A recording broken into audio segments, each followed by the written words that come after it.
Let's discuss the people of the Bazaar today. Now, straight away there will be spoilers in this video, so if you haven't played the game, turn off now.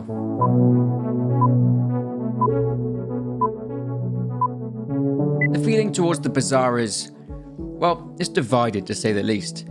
They left players with a bad taste in their mouths due to their hostility towards Aiden at the start of the game. You'll recall that they tried to kill him by hanging him until he is saved by Hakon. Anyway, in this video we'll be looking at the people of the Bazaar, how it came to be, and also look at how decisions in the game affect its future. So let's look at its origins. Before the Bazaar was the Bazaar, it was the Church of the Holy Trinity. It is spoken about in a tourism tape here.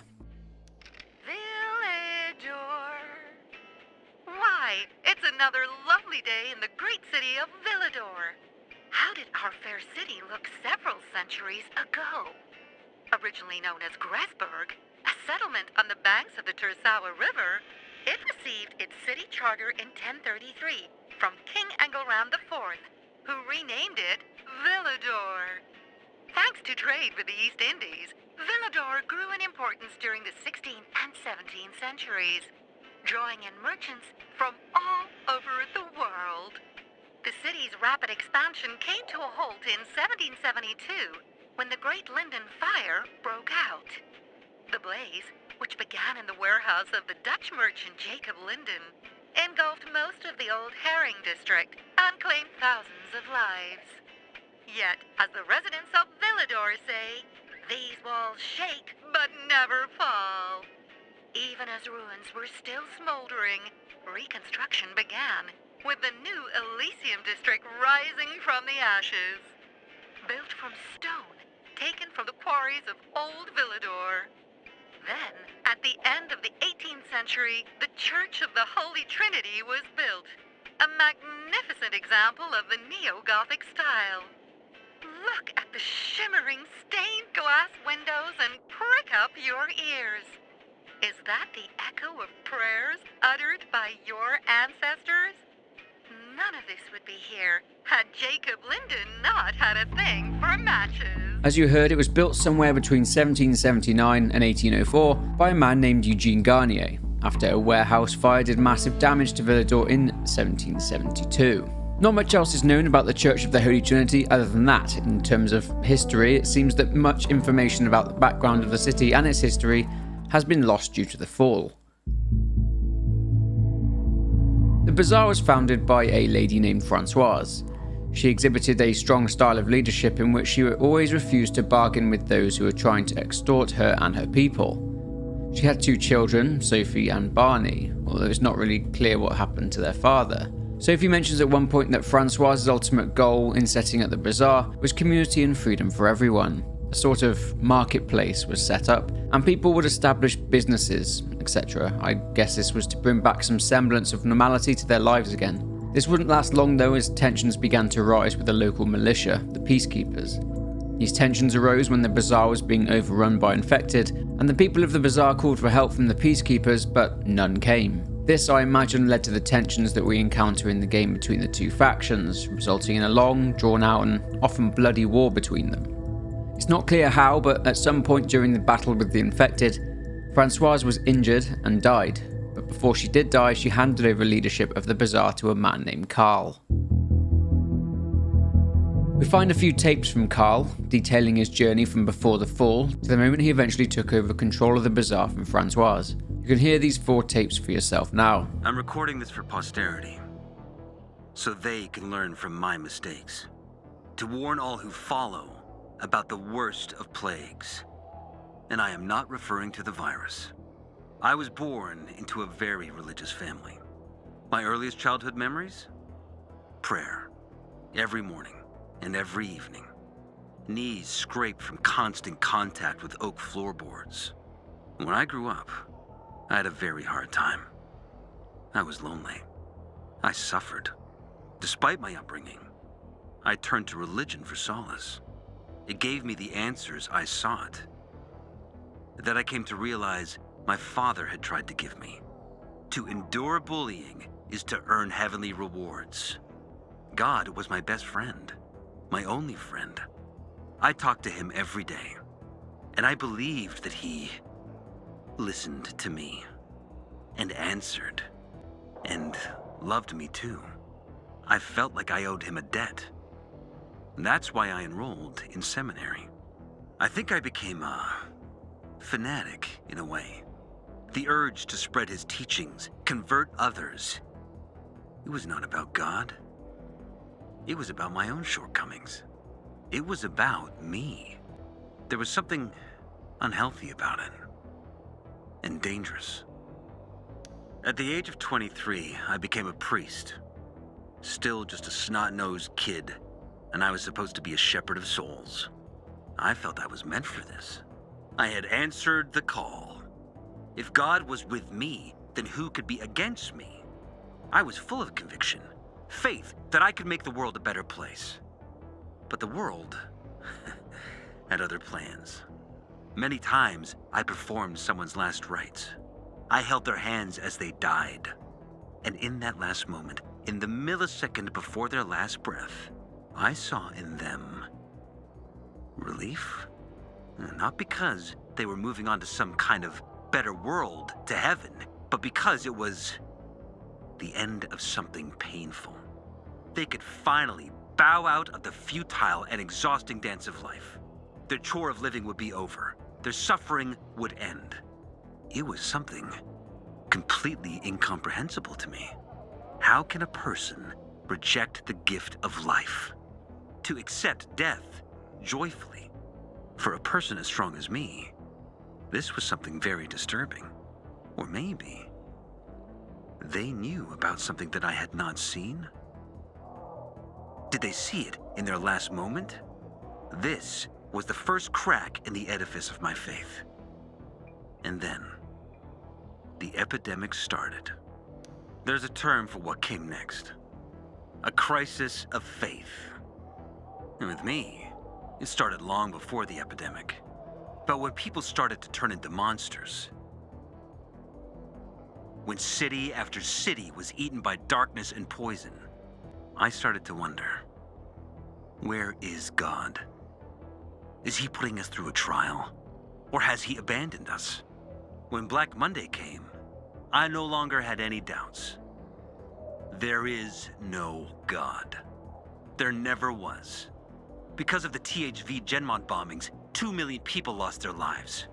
The streets carpeted with human corpses. What God would allow that? He would have to be infinitely cruel.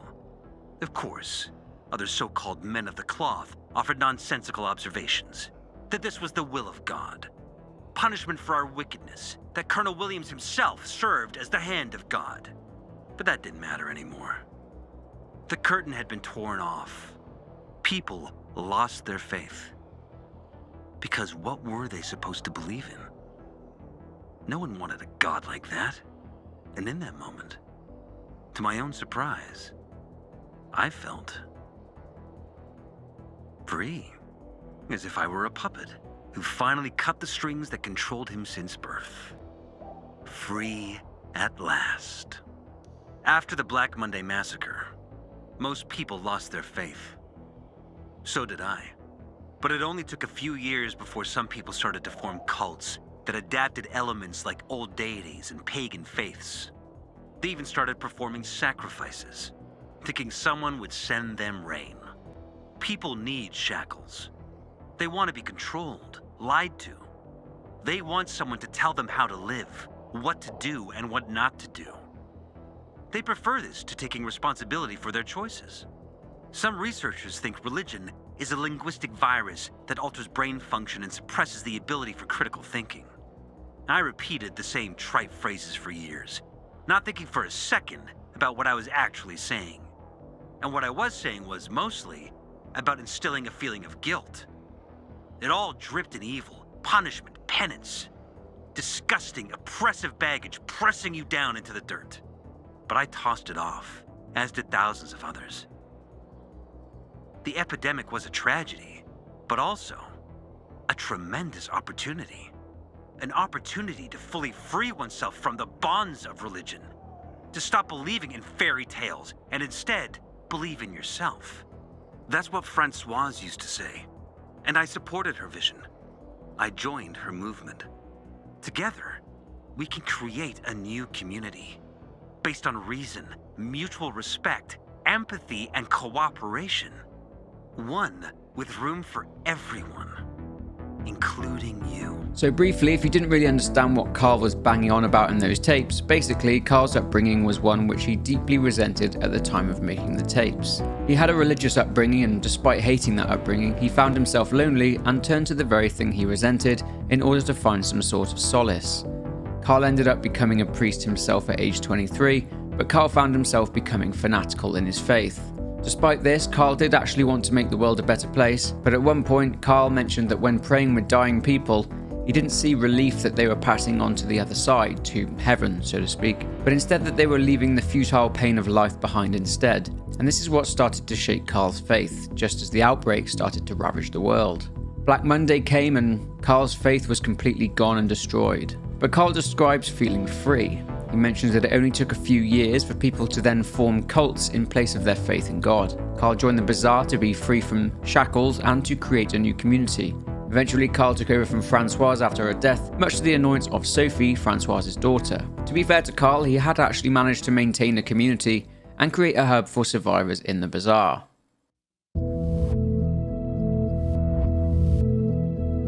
So as mentioned, the Bazaar eventually became a hub for survivors in Old Villador. People would set up shops, trading stalls and craft stations to equip them for life outside of the Bazaar. People would pass through frequently, providing they had a biomarker. Anyway, this open door policy wasn't without its faults, as many shady characters would find their way into the Bazaar looking to snare innocent people, to scam them, or to straight up murder them. One particular case is a man named Damien. Damien recruits Aiden, telling him that he knows of a man hiring someone for a job to make some money. Aiden agrees and gets there, only to find that it's a setup. Seems like Damien has been sending many people to their deaths. The plot thickens when it turns out that Damien was being blackmailed by people, telling him that they have kidnapped his twin brother Cliff, and if he doesn't send them people, they'll kill him. The plot thickens even further, and it goes a lot deeper than that, as Cliff is very much involved with this plot, and is actually working for Waltz. Waltz was looking for Aiden, so tasked Cliff and his band of bandits to snare any new people to Villador who weren't locals in the hope of drawing Aiden out, because remember, Aiden has his GRE key needed to open up X13. Long story short, Damien is guilty and tries to end his own life, but Aiden talks him down, saving him. There are many more characters you can meet, such as Dodger, Alberto and Vincenzo, and Julian, but we won't dive into them in this video. Anyway, moving on to Sophie. The eldest of Franoise's two children, Sophie is a headstrong person with a very clear vision of what she wants for the Bazaar, serving as Carl's number two if you like, and whilst she is headstrong and outspoken, she does have respect for Carl's position of leadership, and although she questions his decisions, she goes along with them anyway. Sophie's mother appointed Carl as leader as she didn't feel she was old enough to lead the Bazaar yet, and instead tasked her with looking after her younger brother Barney. Sophie would also gain the protection of Herman, her mother's bodyguard, who had remained loyal to the family for years. Sophie held her mother's decision against her, blaming it on the fact that, in her words, she was a great leader but a terrible mother. However, it was not until years later that she reveals to Aiden that her mother was actually right, as she wasn't ready to lead at that time. But slowly but surely, Sophie began to see Carl's leadership as being increasingly weak.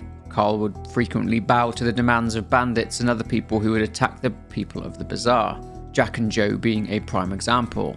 After Carl tries to pay Jack and Joe's bandits invaluable crystals in exchange for water supply, Carl's naivety manages to get people killed, so Sophie seizes leadership from Carl and takes over the Bazaar. It's not clear what happened to Carl afterwards, whether he sticks around at the Bazaar or leaves. Comment down below if you found what happened to him, but I haven't found anything myself yet. So the fate of the Bazaar is pretty much in your hands. What you do in your game boils down to who you choose to side with in your playthrough. In my first playthrough, I sided with the Bazaar instead of the Peacekeepers. When you return later on, the Bazaar is still thriving. However, if you do go the other path, the Peacekeepers have attacked the Bazaar whilst you're in the central loop. I guess as retribution for blowing up their windmill, and I guess because at that point they believe that Barney killed Commander Lucas. When you return after taking the side of the Peacekeepers, well, it's not great. Pretty much everyone is dead bar Sophie and the Bazaar is overrun and destroyed. But that is it for this video. It's just a short video today on the Bazaar, its origins, history and its fate, depending on your choices throughout the game. If you enjoyed this one, please leave a like and subscribe to the channel if you aren't already. Leave a comment below on your thoughts, but for now, take care, and I'll see you in the next one.